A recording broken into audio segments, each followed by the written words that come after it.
మీరు నిరపరాధులై ఉండునట్లు. చూడండి, మన ప్రభు అయిన యేసు క్రీస్తు దినమందు, ఎప్పుడండి? ఆయన రాకడ గాని మన పోకడ గాని అదే మన దినం, లాస్ట్ డే.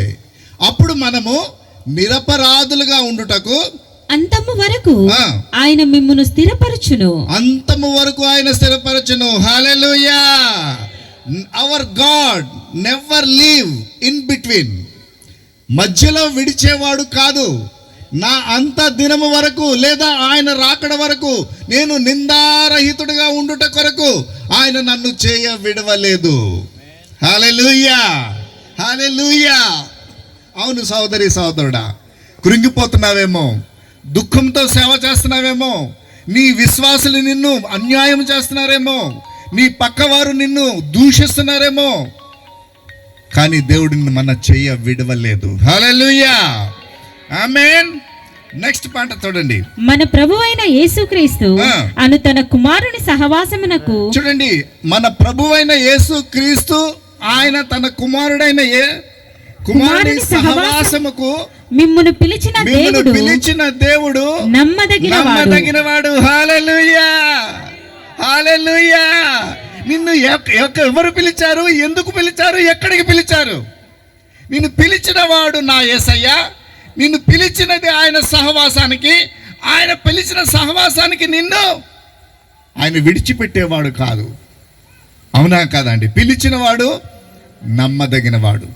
ఇది మీరు హృదయంలో పెట్టుకోనండి. నీకు ఎన్ని ఆపదలు రాని, ఎన్ని ఆటంకాలు రాని, ఎన్ని సమస్యలు రాని, ఆర్థిక, సామాజిక, సాంఘిక ఎన్ని సమస్యలు వచ్చినా కూడా నన్ను పిలిచిన వాడు ఆయన సహవాసంలో పిలిచాడు. నన్ను నమ్మదగిన వాడు, నన్ను విడువడు, ఎడబాయడు. ఇది మీరు మనసులో పెట్టుకుంటే మీకు వచ్చే చిన్ని సమస్యలు ఇట్టే లేపేస్తారు మీరు. హల్లెలూయా. నీ సమస్యలు వచ్చినప్పుడు నీ రక్షణను మర్చిపోకు. వీటన్నిటికంటే గొప్పది నా రక్షణ. నా రక్షణ కొరకు ఈ చిన్న సమస్యలు ఆటంకంగా ఉండి వాటి కొరకు నేను కృంగిపోకూడదు. కానీ నన్ను పిలిచినాడు ఆయన తన సహవాసంలోనికి. ఆయన నన్ను దమ్మదగిన వాడిగా నాకున్నాడు. హల్లెలూయా. అవును ప్రియ సోదరి సోదరుడా, నిన్ను పిలిచిన వాడు. ఒక మాట చెప్తాను నేను, ఇంకా కొన్ని విషయాలు మీ ముందుకు వెళ్ళబోతున్నాను.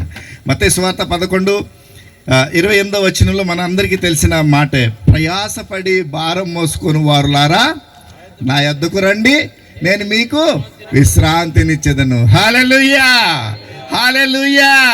ప్రియ సోదరి, ప్రియ సోదరుడా, ప్రియ సంఘ కాపరులారా, ప్రయాసపడి భారం మోసుకొని వారులారా నా యొద్దకు రండి, నా యొద్దకు రండి. విశ్వాసి, నీ లోక యాత్రలో నువ్వు ప్రయాసపడుతున్నావేమో, ఆయన వద్దకు రమ్మని దేవుడు పిలుస్తున్నాడు. పిలిచిన వాడు నమ్మదగిన వాడు, నేనెప్పుడు మధ్యలో విడవడు. కనుక నీవు ప్రయాసపడి భారం మోసుకుంటున్నావా? నేను చిన్నప్పుడు చదువుకునేటప్పుడు ఇంగ్లీష్ వాళ్ళు, I'm from here only, Bhimavaram. నేను ఒక 40 years బ్యాక్ నేను భీమవరంలో ఉన్నాను. తాడేపల్లిగూడెం, భీమవరం ఇదంతా నా ఏరియానే. సో మోస్ట్ ఇంపార్టెంట్, మా బర్నబా గారు మా బ్రదరు ఇక్కడ district DEO, district educational officer west గోదావరికి పనిచేశారు. ఆయన పేరు ఇజ్రాయెల్ రాజు, భీమవరంలో ఉన్నారు ఇప్పుడు. ఈ బర్నబా గారి ఫేసు మా బ్రదర్కి 100% టాలీ అవుతుంది. 100%. ఇప్పుడే మా బ్రదర్కి వీడియో కాల్ చేసి ఆయన ఫోటో, మేము ఇద్దరు ఫోటోలు పంపించుకున్నాం. ఎందుకంటే ఇంకొక అన్న దొరికాడు నాకు. So I like him. Barnabas గారు ఎప్పుడైతే మా మినిస్ట్రీలోకి వచ్చారో ఆయన ఫేస్ చూసిన తర్వాత నాకు ఇంకొక అన్న, సేమ్ అన్న దొరికిండు. ఆ క్రాపు, ఆ కళ్ళజోడు, ఆ మనిషి తీరు, ఆ white dress, everything similar to my brother. And more he retired డిఈఓగా పనిచేసి వెస్ట్ గోదావరి, అంటే మన జాయింట్ ఆంధ్రప్రదేశ్లో వెస్ట్ గోదావరి డిఈఓగా పనిచేసి ఆయన రిటైర్ అయ్యారు. Okay, that is secondary thing. మనం ఎక్కడున్నాం పాప, మర్చిపోయినాను. ప్రయాసపడి భారం మోసుకుని వారులారా నా యొద్దకు రా. నేను చిన్నప్పుడు చిన్ని బ్రోచర్స్ వచ్చాయి. ఒక ఆయన ఇలా వంగిపోయి ఉంటే ఆయన మీద మోపులు కట్ట, పుల్లలు కట్ట పెట్టుకుని ఇలా నడుస్తుంటే అబ్బా ఈయన ఎంత భారం మోసుకెళ్తున్నాడు. క్రైస్తవులు అంటే అప్పుడు చిన్నప్పుడు నాకేం తెలియదు, క్రైస్తవులు ప్రయాసపడి భారం మోసుకున్న వాళ్ళ నా దగ్గర ఏంటంటే క్రైస్తవ దగ్గరికి వెళ్తే ఆ మూట తీసేస్తారేమో అని చాలాసార్లు అనుకున్నాను నేను, అంటే అమాయకంగా. కానీ నిజంగా అది ఎంత ఆత్మసత్యమో. ఈ లోకంలో నీ ప్రయాస తీసివేయటానికి ఆయన రాలేదు. నువ్వు మోసే భారము పాప భారము. ఆ పుల్లల మూట మొన్నటిదాకా పుల్లలు అంటే నాకు రక్షణ తెలియనప్పుడు పుల్లల మూట అనుకున్నాను, కానీ అది నా పాప భారం. నా పాప భారము నేను మోసుకుని వెళ్తున్నప్పుడు దేవుడు నాకు పిలుస్తున్నాడు, ప్రయాసపడి భారం మోసుకుని వాళ్ళారా నా యొద్దకు రండి అని పిలుస్తున్నాడు. ఈ లోపలగా ఒక విశ్వాస జనరల్ పర్సన్, నేనేం భారం మోసుకోవట్లేదండి, నేనేం భారం మోసుకోవట్లేదు, మీరు నాకు ఎందుకు ఈ పిలుపుని చెప్తున్నారు అంటున్నాడు ఆయన. నేనేం భారం మోసుకోవట్లేదంటే అప్పుడు ఆ పాస్టర్ గారు ఏమని చెప్పాడంటే,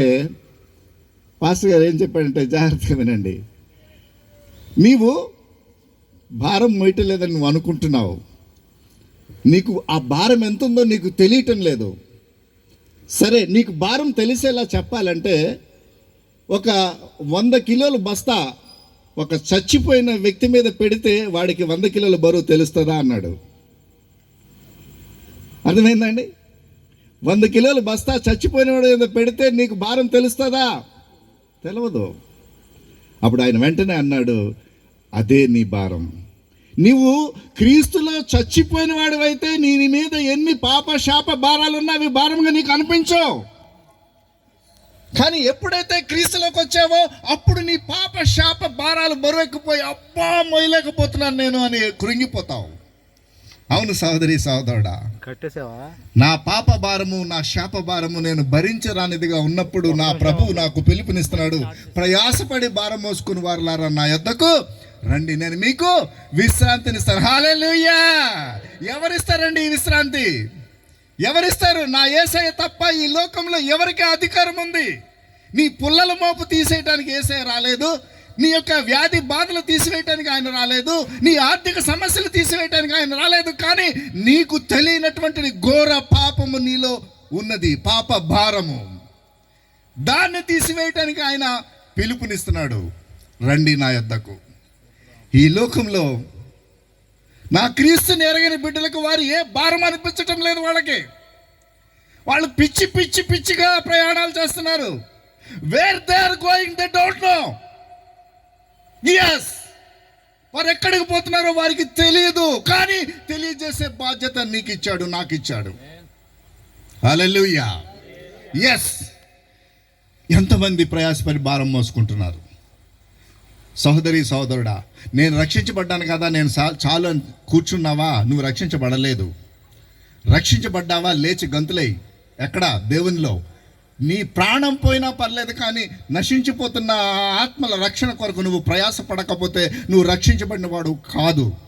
నీకు ఆ భారము శాప భారం వారికి తెలియదు కనుక, తెలిసిన నీవు వారికి ఆ పాప శాప భారాన్ని తీసివేయటానికి నన్ను పిలిచిన వాడు నమ్మదగిన వాడని నమ్మకంతో వెళ్ళి ప్రయాణం చేయి. అవును సహోదరి సహోదరుడా, that is my burning heart. నా మండుచున్న గుండె హృదయం నాది. అది దాన్ని పట్టుకుని నేను దూర ప్రాంతాలకు వెళ్ళి నా వంతు పరిచర్య నేను చేస్తున్నాను. ఈరోజు రిజర్వేషన్ లేదు, ఆటో లేదు, బస్సు లేదు, గుంతల రోడ్లు, కష్టపడి నేను ఇక్కడికి వచ్చాను. అప్పటికే నేను చాలా లేట్ వచ్చినానని ఫీల్ అవుతున్నాను. మీరు చాలా ముందు వచ్చారు, పాపం వెయిట్ చేస్తున్నారు. మిమ్మల్ని దేవుడు చూస్తున్నాడు, రావాల్సిన ప్రతిఫలం దేవుడు తప్పకేస్తాడు. హల్లెలూయా! నెక్స్ట్, ఇక్కడ మనము ప్రయాసపడి భారం మోసుకున్న వాళ్ళకి దేవుడు పిలిపించినాడు. ఆ పిలుపుని మనము ఫాలో అయ్యి ఆయన పాదాల దగ్గర, ప్రభువా నేను ఘోర పాపిని. నువ్వు అనుకుంటావు నీలో పాపం లేదని, ఎందుకంటే నువ్వు మృతుడు. యేసుక్రీస్తులో మృతుడు అయి ఉంటే నీకు పాప భారం తెలియదు. యేసుక్రీస్తులో నువ్వు సజీవుడు అయి ఉంటే ఆ పాప భారం ఎంత బరువు ఉందో నీకు తెలుస్తుంది. అప్పుడు నువ్వు ఈ వాక్యాన్ని అంగీకరించి, అవును ప్రభువా నా పాప భారాన్ని తీసివేయటానికి నువ్వే ఈ లోకానికి వచ్చావని దేవుణ్ణి అంగీకరిస్తావు, దేవుని దగ్గరికి వస్తావు. సహోదరి సహోదరుడా, ఒక 5-6-7 రిఫరెన్స్లు చెప్పి త్వరగా దేవ వాక్యాన్ని ముగిస్తాను నేను. మొదటి మాట చూసినట్లయితే, యేసుక్రీస్తు కుమారుని సహవాసంలోనికి పిలిచిన వాడు నమ్మదగిన వాడు. ఈరోజు మీరు ఒక డెసిషన్ తీసుకోండి. నేను యేసుక్రీస్తు సహవాసంలోనికి వచ్చాను. నేను నన్ను పిలిచిన వాడు నమ్మదగిన వాడు, నన్ను ఎప్పుడూ కూడా విడవడు. ఆ గొప్ప తాత్పర్యంతో ముందుకు వెళదాం. ఓకే, ఆటంకాలు రానియండి, ఓకే కొట్టనియండి, ఓకే హింసించనియండి, కానీ నా దేవుడు నన్ను పరలోకానికి తీసుకువెళ్తాడు, అంతే చాలు. హల్లెలూయా. పరలోకానికి వెళ్తే చాలు. ఇక్కడ అందుకనే పౌలు అంటాడు, చావైతే మేలు బ్రతుకుట క్రీస్తే. హల్లెలూయా. వాట్ ఎ ట్రెమెండస్ డెసిషన్ ఆయన తీసుకున్నాడు. మనం కూడా అలాంటి డెసిషన్లోనికి రావాలి. వారికి తెలియదు పాపభారము, నీకు తెలుసు పాపభారము. వారి పాపభారాన్ని తీసివేయటానికి నిన్ను పిలిచాడు, అలానే వారిని కూడా పిలుస్తున్నాడు. ఈ సందేశాన్ని నువ్వు అన్యులకు, ఇతరులకు, యేసుక్రీస్తుని ఎరగవారికి తెలియజేసేటువంటి బాధ్యత దేవుడు నీకు ఇచ్చాడని నేను మీకు జ్ఞాపకం చేస్తున్నాను. And then few points. యూదా పత్రిక 24వ వచనంలో యేసుక్రీస్తు వారు పరిశుద్ధాత్మ చేత ప్రేరేపించబడి యూదా భక్తునితో అక్కడ రాయించారు. చూడండి, యూదా 24వ వచనం. తొట్రిల్లకుండా, చూడండి, తొట్రిల్లకుండా మిమ్మును కాపాడుటకును తన మహిమ ఎదుట ఆనందముతో మిమ్మును నిర్దోషులుగా నిలవబెట్టుటకును శక్తిగల మన రక్షకుడైన అద్వితీయ దేవునికి, హల్లెలూయా, శక్తిగల రక్షకుడైన మన అద్వితీయ దేవునికి మన ప్రభువైన యేసుక్రీస్తు ద్వారా మహిమయు, మహాత్యమును, ఆధిపత్యమును, అధికారమును యుగ యుగములకు పూర్వమును ఇప్పుడును సర్వయుగములను కలుగునుగాక. ఆమేన్. చూస్తున్నారండి, మన పిలిచిన దేవుడు మనల్ని తొట్టిల్లనివ్వకుండగా, నంబర్ 1. నెంబర్ 2, ఆనందముగా. నెంబర్ 3, నిర్దోషులుగా ఉండటానికి దేవుడు నిన్ను నన్ను పిలిచాడు. హల్లెలూయా. నన్ను పిలిచిన దేవుడు నమ్మదగినవాడు. This is the title of the message. నిన్ను పిలిచిన దేవుడు నమ్మదగినవాడు. ఈరోజు మనం వెనుక అడుగు వేయటానికి దేవుడు నన్ను పిలవలేదు, నిన్ను పిలవలేదు. మనందరము కూడా క్రీస్తుల్లో పాలు పంపులు పొందాలని దేవుడు ఇష్టం కలిగి ఉన్నాడు. నెంబర్ 2, రెండవ రెఫరెన్స్ 2 తిమోతి 4వ అధ్యాయము 18వ వచనం చదువుకుందాం. 18వ వచనం, 2 తిమోతి 4:18 వచనం. ప్రభువు ప్రతి దుష్కార్యము నుండి నన్ను తప్పించి తన పరలోక రాజ్యమునకు చేరునట్లు నన్ను రక్షించును. ఆమేన్. చూడండి, ప్రభువు తన ప్రతి దుష్కార్యము నుండి. దీన్ని ఎందుకు పిలిచాడు? మనం మొదటి మాటలో ఏం నేర్చుకున్నా? ఆయన నిర్దోషులుగా చేయుటకు. నెంబర్ 2, రెండవ మాటలో ప్రతి దుష్కార్యముల నుండి నన్ను తప్పించుటకు. ఆమేన్. చూస్తున్నారండి, నేను ఎందుకు పిలిచాడంటే you are fighting with the evil. మనము దేంతో పోరాడుతున్నాం? అంధకార సంబంధమైన శక్తులతో పోరాడుతున్నాం. ప్రతి దుష్టుడిని క్రియల నుంచి నిన్ను తప్పించటానికి నిన్ను పిలిచినవాడు నమ్మదగినవాడు. హల్లెలూయా. ఎస్, నన్ను పిలిచాడు. ఈ దుష్కార్యంలో నుంచి నన్ను తప్పించడానికి సమర్థుడు. నన్ను పిలిచినవాడు నమ్మదగినవాడు. I 100% kept hope on him. 100% నేను ఆయన మీద నమ్మకం పెట్టుకుని ఉన్నాను. నన్ను పిలిచినవాడు వెనక అడుగు వేయడు. నన్ను పిలిచినవాడు సజీవుడు. హల్లెలూయా. అన్యులకి తెలియనిది ఇటువంటిది సంభాషణ.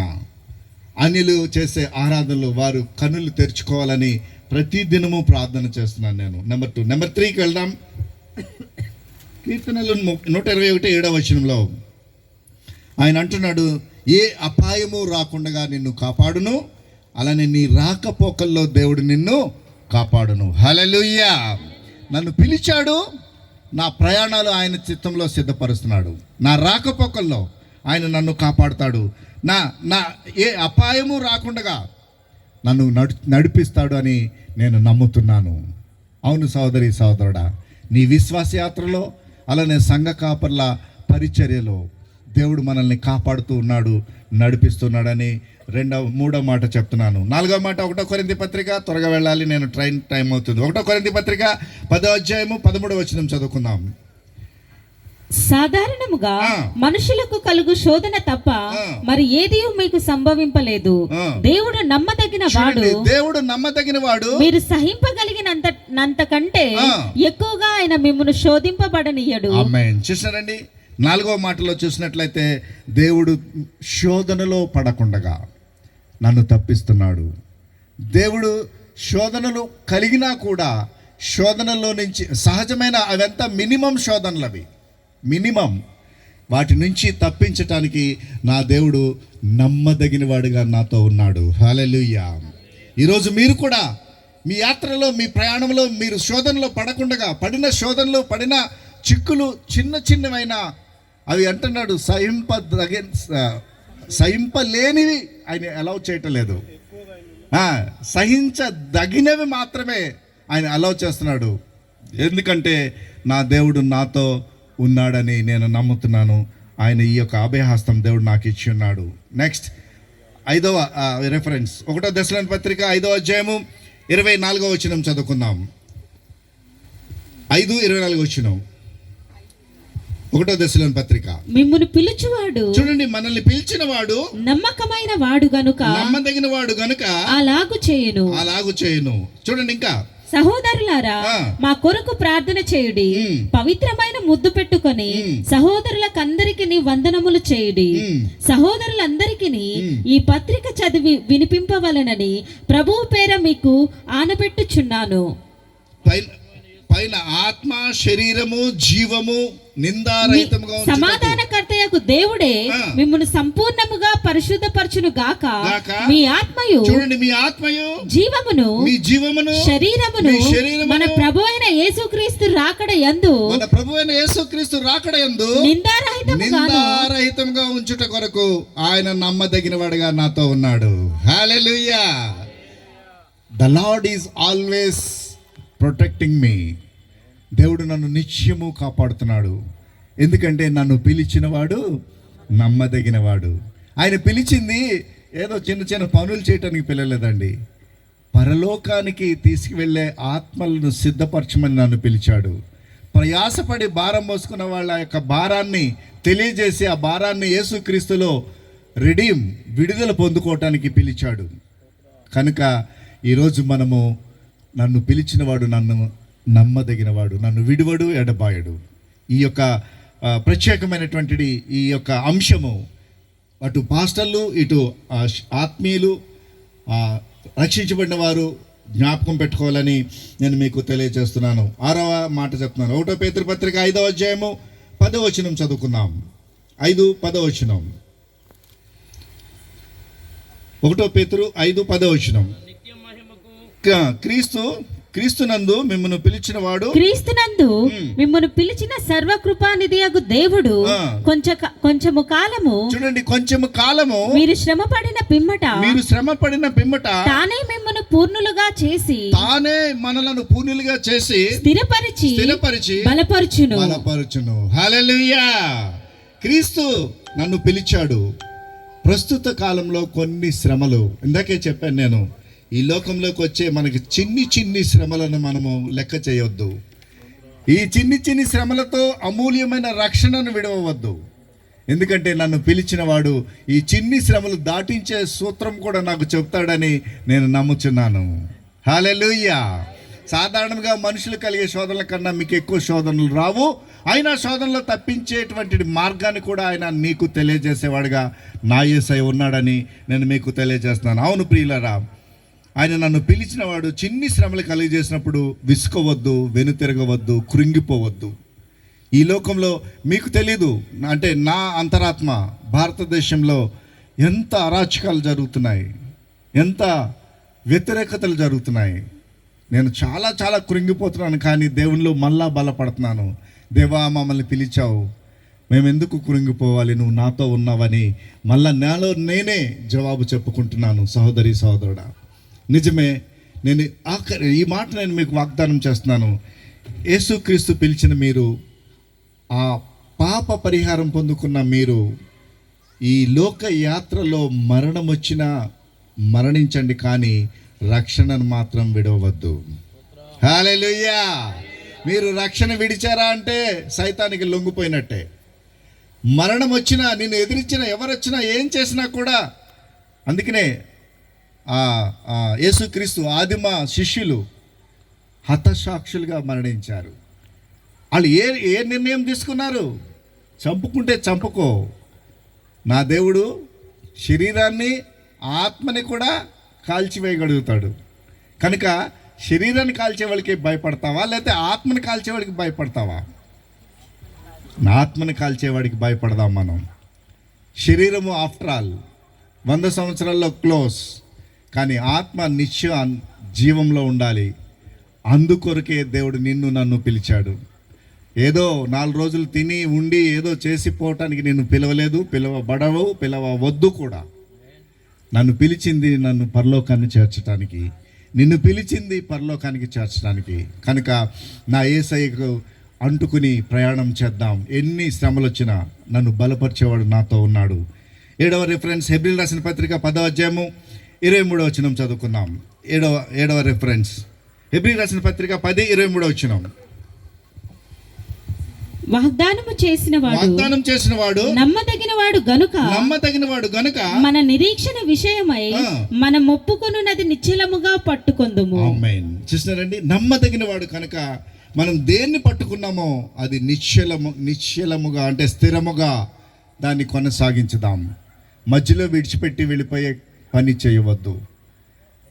చావు, అందుకనే చావైతే మేలు పౌలు భక్తుడు కోరుకున్నాడు. బ్రతుకుట క్రీస్తే, చావైతే మేలు. ప్రియ సోదరి సోదరుడా, ఇప్పటి నుంచి మన జీవితాల్లో ఈ పరివర్తన రావాలని నేను ఈ మాటలు మీ ముందుకు తీసుకుని వచ్చాను. ఒక చిన్ని మాట చెప్పి ముగిస్తాను. 2వ తిమోతి పత్రిక 2వ అధ్యాయము 13వ వచనం చదువుకుందాం. 2వ తిమోతి పత్రిక 2వ అధ్యాయము 13వ వచనం.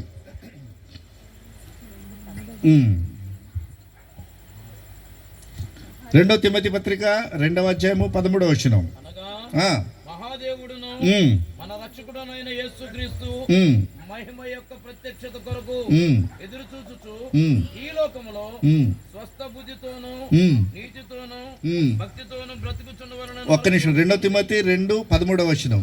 మనము నమ్మదగిన వారమైనను, చూడండి, మనము తగని వారమైనను ఆయన నమ్మదగిన వాడుగా ఉండును. నమ్మదగిన వాడిగా ఉన్నాడు. సహోదరి సహోదరుడా, నీవు అపనమ్మకంగా ఉంటున్నావేమో, కానీ ఆయన నమ్మదగిన వాడు. నిన్ను ఒకసారి పిలిచాడంటే, ఏమండి, నన్ను ఎవరైనా పిలిచారనుకోండి, నేను అనుమానపడతాను. కానీ నన్ను పిలిచిన వాడు ఎప్పటికీ వెనక్కి తీసుకోడు. ఆయన స్థిరంగా నన్ను నిలబెడతాడు, నన్ను బలముగా వాడుకుంటాడు. నిన్ను కూడా ఈరోజు వాడుకోవటానికి ఈ వాక్యాన్ని మీ ముందుకు తీసుకుని వచ్చాను నేను. మర్చిపోకండి, వెనుతిరక్కండి. మన యాత్ర యేసులో కొనసాగించాలని నేను కోరుతున్నాను. మీ అందరికీ తెలిసిన ఒక చిన్ని సంఘటన చెప్తాను నేను. మోళీ చేసేవాళ్ళు, మోళీ తెలిసే అక్కడ చేస్తారు కదా, గారడి మోళీ. అది 2 స్తంభాలు పాతి మధ్యలో తాడు కట్టి దాని మీద వాడు నడిచి వెళ్తాడు. అందరికీ తెలిసిందే, కానీ ఈ సందర్భంగా చెప్తున్నాను. వాడు నడిచి వెళ్తూ ఉంటే అందరూ చూస్తారు, చప్పట్లు కొడతారు. తర్వాత వాడు వచ్చి అడుగుతాడు, ఎవరు వచ్చి నా ఈప్ మీద కూర్చుంటారో వాళ్ళని నేను సేఫ్గా నడిపిస్తాను అన్నాడు. వాడు అంటాడు, ఎవరిని అడిగినా కూడా పోడు, ఎందుకంటే నా ప్రాణం నాదని. కానీ వాళ్ళ సొంత కూతురు, నాన్న నేను వస్తాను, నీ వీపు మీద కూర్చుంటాను, నాకు తెలుసు నువ్వు అవతలికి తీసుకెళ్ళగలవాడు అని. హల్లెలూయా. ఈరోజు మనం నమ్మిన నా యేసయ్య నిన్ను పరలోకానికి తీసుకువెళ్తాడని ఆ గొప్ప నమ్మకం నీలో కలగాలని ఈ వాక్యాన్ని నేను మీ ముందుకు తీసుకుని వచ్చాను నేను. అవును సహోదరి సహోదరుడా, బర్నబా గారు ఎంతో ఖర్చుతో, ఈ ప్రయాసతో ఈ కార్యక్రమాన్ని చేపట్టాడు. ఎందుకు అంటే నమ్మదగిన దేవుడున్నాడు, వెనుకడుగు వేయవద్దు, నీ విశ్వాస యాత్ర. అందుకనే మొదటి రిఫరెన్స్లోనే మన ఆఖరి దినం వరకు, ఆయన రాకడా లేదా నా పోకడా, అదే లాస్ట్ డేట్, అప్పటి వరకు నేను క్రీస్తులో స్థిరముగా బలముగా ఉండుట కొరకు దేవుడు నన్ను మిమ్మల్ని పూర్ణంగా దీవించాలని చెప్తూ ఈ వాక్యాన్ని నేను ముగిస్తున్నాను. దేవుడు మిమ్మల్ని దీవించును గాక. చప్పట్లు కొడుతూ ప్రభువు నామమున